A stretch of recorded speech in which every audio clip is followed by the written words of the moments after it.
जों बयबो मिथिगौदि हानि थाखाय बर'नि जोहोलाव जोहोलावजोफोरा बेसेबां जिउ बाउसोमदोंमोन। बे हानि मोनथायनि थाखायनो बर'नि गोबां रायजो राजाफोरा बेसेबां गोलाव सोमावसारबोदोंमोन आरो बे हाखौ सोरबा सुबुंनो एबा सोरबा मन्त्रि एमएलए नि खुगायाव गोसो बायदियै गावनि दोलोनि सरकार फैब्लानो बे हानि मोनथायखौ होगोन बेखौ जोंनि बर' रायजो राजाफ्रा रावबो सहायनो हानाय नङा। आरो बेबायदिनो एमपि दिलीप सैखिया बिथाङा बिटिआरनि जा ट्राइबेल बेलेन्स ब्लकआव गोसो बायदि हानि मोनथाय होगोन, बे हानि मोनथाय होगोन बुंनायनि सायाव आसाम आयेन आफादनि बुंथिगिरि बिस्वजित दैमारि बिथाङा एमपि दिलीप सैखिया बिथाङा बुंफ्लांदो होननानै हुस्लिमनो नागिरबा जोंनि बर' रायजो राजाफ्रा रावबो गनायनाय नङा। आसाम आयेन आफादनि बुंथिगिरि बिस्वजित दैमारि बिथाङा गोबां मानि बाथ्रा बुंदों, जेराव एमपि दिलीप सैखिया बिथाङा गावनो गोबां खौरांगिरि एबा गोबां खौरां बिजोंनि सेराव मोगा मोगि बाथ्रा बुंदों जे बिजेपि सरकार फैनायनि उनावनो बिटिआरआव साफ्रोमबो सुबुंफोरनो एबा नन ट्राइबेलानो जा एबा ट्राइबेलानो जा साफ्रोमबो सुबुंफोरनो हानि मोनथाय होगोन होननानै आरो बेबायदि बुंनाय बाथ्राखौ बिस्वजित दैमारि बिथाङा जे बुंफ्लांदों, गोरोन्थियावनो बुंफ्लांनाय जादों होननानै हुस्लिमनो नागिरोबा बेखौ जोंनि बर' रायजो राजाफ्रा एबा बिटिआरनि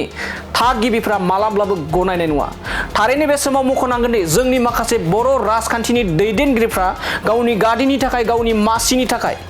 गावनि हारि जाति माति भेटिनि जेबो बाथ्रा साननो रोंला नामा, बेयो मोनसे गिदिर सोंलु जादों। जेराव एमपि दिलीप सैखिया बिथाङा ट्राइबेल बेलेन्स ब्लकनि सायाव बाथ्रा बुंनायनि सायाव गोबां रोजा रोजा जोंनि बर' हारिनि सुबुंफोरनि गोसोआव हाबदों आरो जोंनि बर' हारिनि सुबुंफोरनि बे जाबायदि मोनथाय, बे मोनथायखौ एमपि दिलीप सैखिया बिथाङा बाथ्रा बुंनो एबा आसि थुना बाथ्रा बुंनो सोर, बेफोरबायदि गोबां माने सोंथि खालामदों एमपि दिलीप सैखिया बिथांनि सायाव। आरो बेबायदि एमपि दिलीप सैखिया बिथांखौ आसाम आयेन आफादनि बुंथिगिरि, सासे बर'नि राजखान्थि बिथिङाव सासे मेलेमजिबि सुबुं बिस्वजित दैमारि बिथाङा जे एमपि दिलीप सैखिया बिथांनि सायाव बिथांनि गोरोन्थिखौ हुस्लिमनो सानदों, बेयो माब्लाबाबो जोंनि बर' हारिनि रायजो राजाफ्रा निमाहा होनाय नङा एबा गनायनाय नङा। हेमन्त बिश्व शर्मा थामहिनबा रायजोनि गिबि मन्त्रि डक्टर हेमन्त बिश्व शर्मा बिथाङाबो बिसायख'थि फोसावदिं मेल, जेराव बिटिसि काउन्सिल बिसायख'थिया गेजेराव आरो दान मोनसेल'सै आरो बे बिसायख'थि फोसावदिं मेलाव डक्टर हेमन्त बिश्व शर्मा बिथाङा फोरमायदों दि बिजेपि सरकार फैब्ला साफ्रोमबो सुबुंफोरनो हानि मोनथाय होगोन, नाथाय बिटिआरआव जा बिटिआर बिएसि गोरोबथा जादों बर' हारिनि गेजेराव, बेफोरबायदि गोरोबथाखौ जेबो खेर खेरायालासेनो बाथ्रा बुंनायनि सायाव दिनै जोंनि बर' हारिनि साफ्रोमबो रायजो राजा, साफ्रोमबो दैदेनगिरि, मोनफ्रोमबो आफाद बिथांमोननि दैदेनगिरिफ्राबो गोबां गोख्रों सोंखारिना बाथ्रा बुंनायखौ बे समाव नुनो मोननाय जादों। नाथाय बिनि गेजेरावबो सासे जोंनि बर'निनो मैखोम राजखान्थिनि दैदेनगिरि बिस्वजित दैमारि बिथाङा मा फोरमायखो, जेराव एमपि दिलीप सैखिया बिथाङा बुंफ्लांदो जानो हागौ। थारैनो बिस्वजित दैमारिनि बेफोरबायदि बाथ्रा बुंनायनि सायाव जोंनि रायजो राजाफ्रा माबायदि बिथांनो फिननाय होगोन, जोंनि कमेन्ट सेक्सननि गेजेरजों रोखा फोरमायहर। बिथाङा फोरमायदों, बिस्वजित दैमारि बिथाङा फोरमायदों एमपि दिलीप सैखिया बिथाङा बुंफ्लांदो जानो हागौ एबा बिथांनि सायाव माखासे बाथ्रा बुंनानै हुस्लिमनो सानदों। बे समाव मा फोरमायगोन बिस्वजित दैमारि बिथांनि सायाव? बिथाङा सासे मैखोम बर'नि राजखान्थिनि दैदेनगिरि, बिथाङा बिपिएफनिफ्राय बिजेपिआव जगदान जाहैनानै दिनै आसाम आयेन आफादनि बुंथिगिरि महरै बिथाङा बे मासियाव जिरायगासिनो दं। आरो बेबायदि बिस्वजित दैमारि बिथाङा एमपि दिलीप सैखियानि जा गोरोन्थि गोसोनि बाथ्रा, जा एमपि दिलीप सैखिया बिथांनि गोसोनि बाथ्राखौ बिस्वजित दैमारि बिथाङा फोरमायना होदों आरो बिथांनि बे फोरमायना होनाय बिस्वजित दैमारि बिथांनि सायाव माबायदि फिननाय होगोन नोंथांमोना जोंनि बे बड'लेण्ड बुब्लिनि जा कमेन्ट सेक्सन, बे कमेन्ट सेक्सन एबा बे खौरांनि जा कमेन्ट सेक्सन, बे कमेन्ट सेक्सननि गेजेरजों नोंथांमोना रोखा फोरमायहर। बिथां दिलीप सैखिया बिथाङा जेखौ बुंदों बियो खुनु ट्राइबेल बेलेन्स ब्लकआव खुनु बायह्रानिफ्राय मानसि फैनो हाया आरो 10थि शेड्युल एरियायावबो बायह्रानिफ्राय फैनो हाया। बेखिनि एरियाखौ मोनसे रेस्ट्रिक्टेड एरिया हिसाबै संबिजिरनि गेजेरजों दानानै होनाय जादों आरोखि बे बेलायाव। थ' बिथाङा निसय बुंसनदों, आं दाबो मोजाङै मिथिया, बिथांखौ लोगोबो मोनथ'वाखै।